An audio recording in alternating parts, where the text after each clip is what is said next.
kelompok kami. Perkenalkan, nama saya Fabinanda Pratama. Saya Amanah Siti Mesyarul Putri. Saya Warga Fatrisa. Saya Enis Dalika. Saya Kaisar Kumair. Saya Nafur Kamila.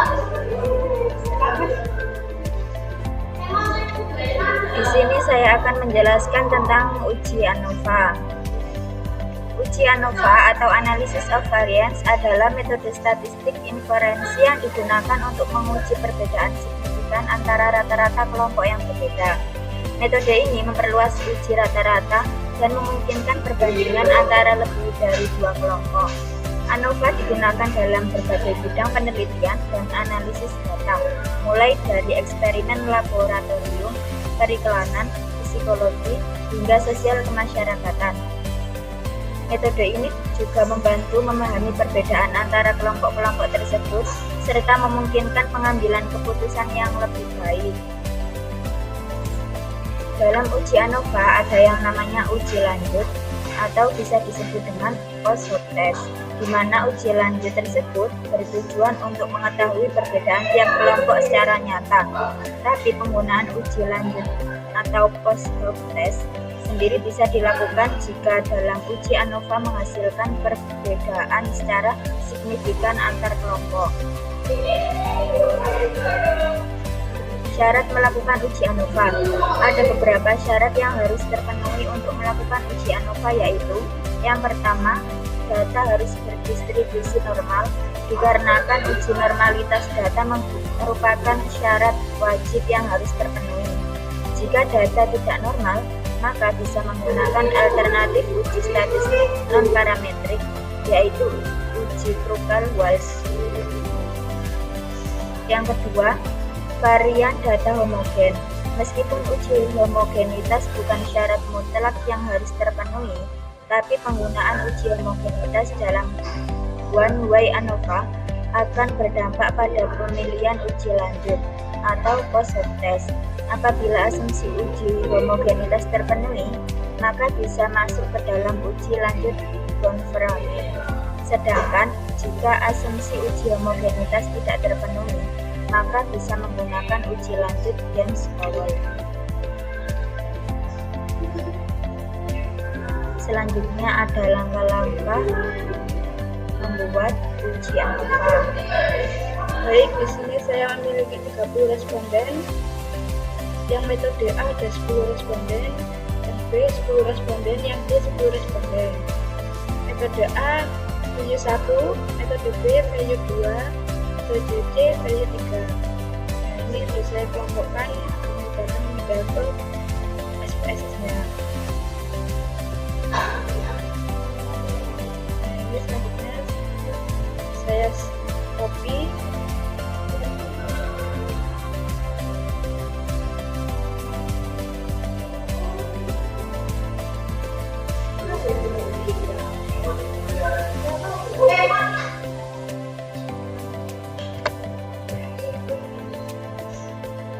Dipindah ke data view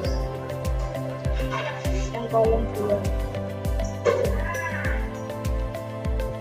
Ini yang kolom pertama diisi sama value-nya ini atau dulu.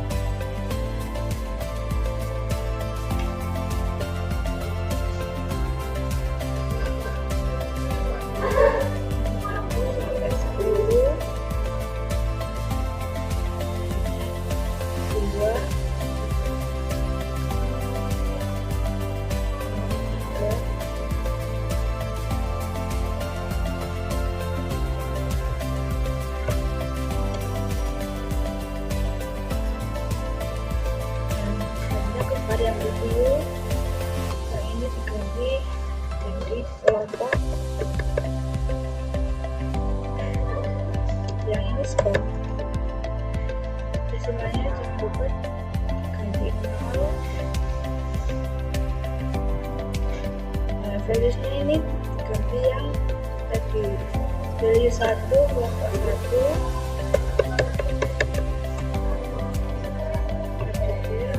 value 2 kelompok 2,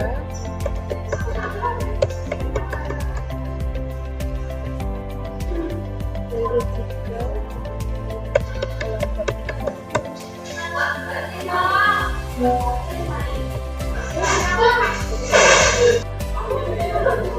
Selanjutnya, klik Analyze, terus Descriptive Statistic, klik Explore, untuk kelompok masukin ke Factor List, dan Score masukin ke Dependent List.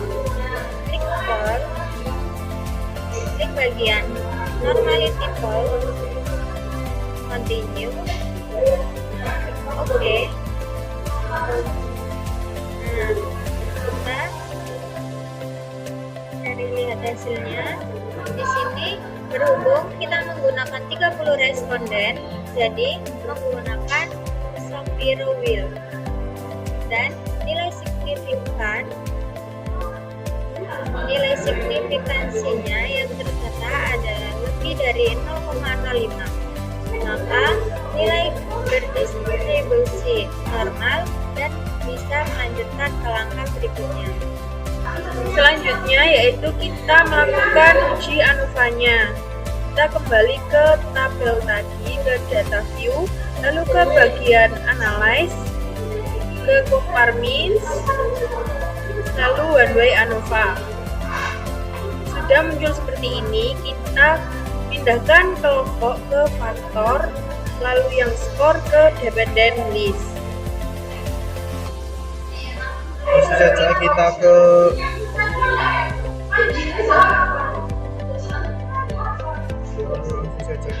opportunity. Kita ke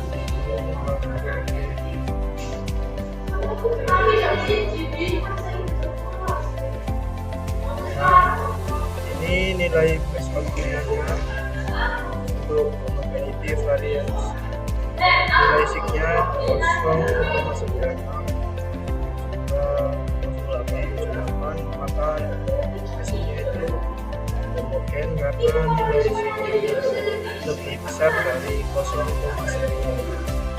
Langkah selanjutnya, mari kita lihat pada output ANOVA di bagian baris background group dan pada kolom seek.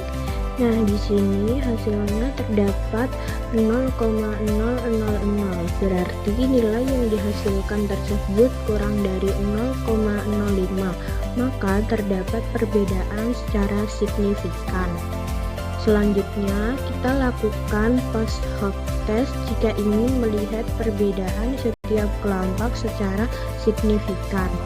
Nah, cara untuk melakukan post hoc test adalah kita kembali ke data view, lalu klik analyze, lalu klik pada bagian compare means, lalu pilih one way ANOVA. Nah, di sini sudah tidak ada yang kita ganti lagi, lalu kita ke bagian post hoc test. Nah, di sini kita centang pada bagian Bonferroni. Nah, kenapa kita centang pada bagian Bonferroni? Karena data sebelumnya sudah homogen, dan jika data sebelumnya tidak homogen, centang pada bagian Gainsborough. Nah, berarti adalah continue. Lalu klik OK. Nah, di sini sudah muncul output dari post hoc test-nya. Di sini tertera nilai signifikannya semuanya adalah 0,000.